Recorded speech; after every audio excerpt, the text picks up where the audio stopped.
Yo si tuviera que mojarme, el Bitcoin es el más seguro por diferencia kilométrica. La camiseta, los calcetines, la abuela, el coche pintado de Bitcoin. La actividad de Elon Musk en Twitter. Es una locura, no duerme ese hombre.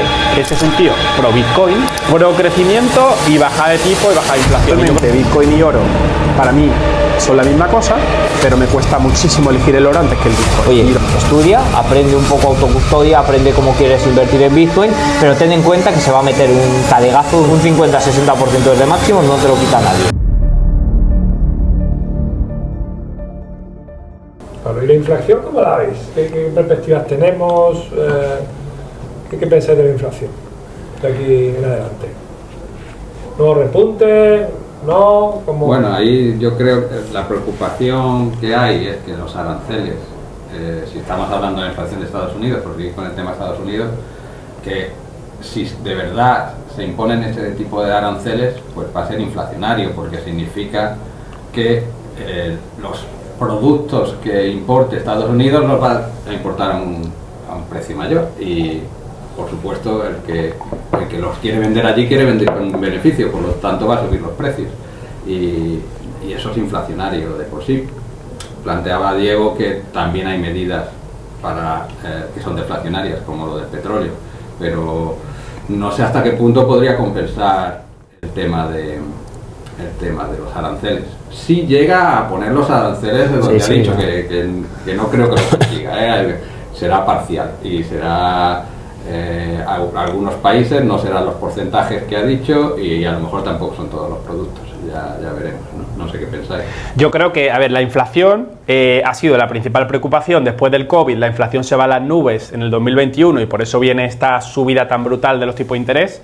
Y desde entonces, desde enero del 22, cuando empiezan a subir los tipos, hasta ahora en las elecciones, Yellen ha hecho un buen manejo, ¿no? O sea, la inflación la han puesto del 9 y pico que estaba al 2.4 que ha sido la última lectura, ¿no? Entonces yo creo que lo que la gente, alguien está empezando a comentar es, oye, pues ahora seguro que como han pegado esta bajada tan fuerte, ahora con todo lo que está subiendo la bolsa y todo lo que está subiendo todo, puede haber un repunte hacia arriba. Yo creo que sí puede haber un repunte, pero creo que no estamos en el mismo momento inflacionario. Y lo voy a explicar porque yo creo que hay dos etapas muy diferentes. Una sería la etapa de 2008 a 2020 y la otra de 2020 al 24. Esta es la diferencia. En el de 2008 al 2020 sube mucho la bolsa y sube mucho todo, pero la inflación no apareció y no aparece porque el dinero en realidad, había mucha gente haciendo mucho dinero, pero un grupo muy pequeño. Y del 20 al 24, ¿por qué aparece la inflación? Porque algo cambia, y lo que cambia son los cheques que se entregan en la pandemia, el dinero le llega a todo el mundo y eso crea ese aumento de demanda de bienes, que aparte había la bajada de la cadena de valor por los problemas del COVID y todo esto, y es lo que crea la inflación. Yo creo que ahora estamos otra vez más parecidos a la etapa de 2008 a 2020, donde se van a bajar los tipos, la bolsa está subiendo todo, habrá gente haciendo mucho dinero, pero el dinero no le está llegando todavía a la pyme, a la masa de gente, ¿no? Entonces yo creo que la inflación, también el petróleo, o sea, que es uno de los principales drivers de la inflación, está ya en $69, con el gobierno actual diciendo que quiere producir más y bajar más los precios. Entonces yo creo que ahora mismo la inflación no es una preocupación del gobierno y es más la preocupación, todo el foco ahora mismo está en el segundo mandato de la FED junto a la inflación, que es el empleo. Ahora mismo lo que están todos es mirando qué pasa con el empleo se mantiene bien, no se mantiene bien, y ahora mismo es el protagonista, es el empleo.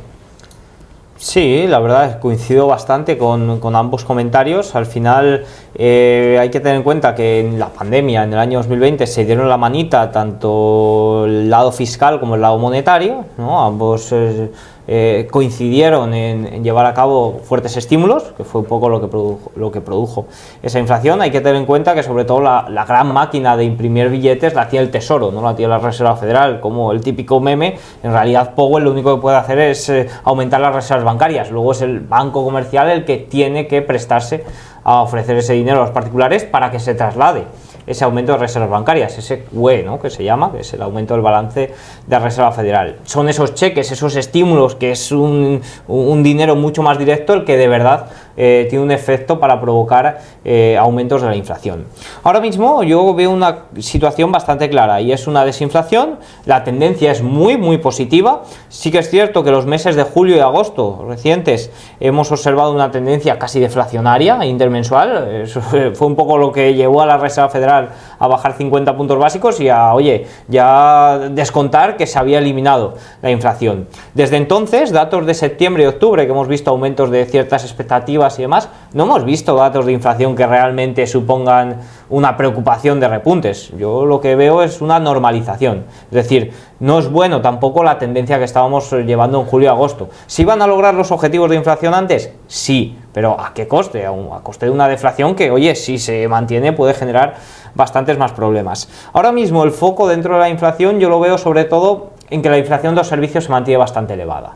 Es decir, está en el 3-4% y oye, si tenemos algún problema por el lado energético, por el lado de la oferta de inflación que se llama, algún shock por ahí, por ejemplo, se disparan los precios del petróleo, pues ahí sí que es cierto que podríamos, oye, temer un repunte de la inflación. Siempre y cuando el lado de la energía, de los bienes, se mantenga a raya, oye, pues la inflación poco a poco volverá al objetivo. Hay que tener en cuenta que la inflación de los servicios, hay que tener en cuenta que los servicios o la inflación de los servicios es la más pegajosa, ¿no? Se suele hacer un poco la metáfora con la pasta de dientes, que es muy fácil sacarla del bote, pero muy difícil meterla, y eso es lo que pasa con la inflación de los servicios, que es la inflación realmente pegajosa. Por tanto, irá volviendo al objetivo de crecimiento del 2% poco a poco y mantener a raya los bienes, que no se disparen demasiado, creo que es la clave para que logren esta desinflación exitosa, ¿no? Sin que haya males mayores a nivel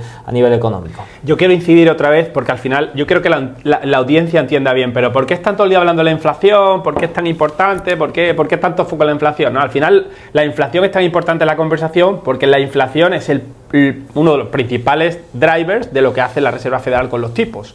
Si ahora volviéramos a un repunte de la inflación vuelve a ser un problema, ¿qué ocurriría? Pues que tenemos que seguir otra vez en la política que llevamos estos últimos 2-3 años de mantener tipos altos, que hacen que la gente no se pueda comprar una casa, que la gente que pide un préstamo le mete un préstamo alto y que mantiene la economía parada, ¿no? O la frena un poco. Entonces, por eso es tan importante. Si se confirma esto que estamos hablando aquí, efectivamente vamos a un periodo más desinflacionario, pues permite que suelte un poquito, se suelte el cinturón, un par de agujeritos, bajen los tipos y la gente, pues bueno, pues tenga más facilidad para pedir un préstamo, anima la actividad económica y todo eso hace pues que mejore la situación de los mercados y de la gente, ¿no? Y que no deja de ser ese impuesto a los pobres, ¿no? Bueno, exacto. Mi cuñado, por ejemplo, todavía de lo que piensa que, bueno, que ese dinerito que tiene en la cuenta, mejor tenerlo ahí para pierde valor, moverlo. Y hay expertos que te pueden ayudar a moverlo, ¿no? Claro. Porque el dinero ahí no hace nada paradito, ¿no? La inflación se lo come. Acumulado de los 3 últimos años en España, si lo acumulas, es un 17%. Sí, es la leche.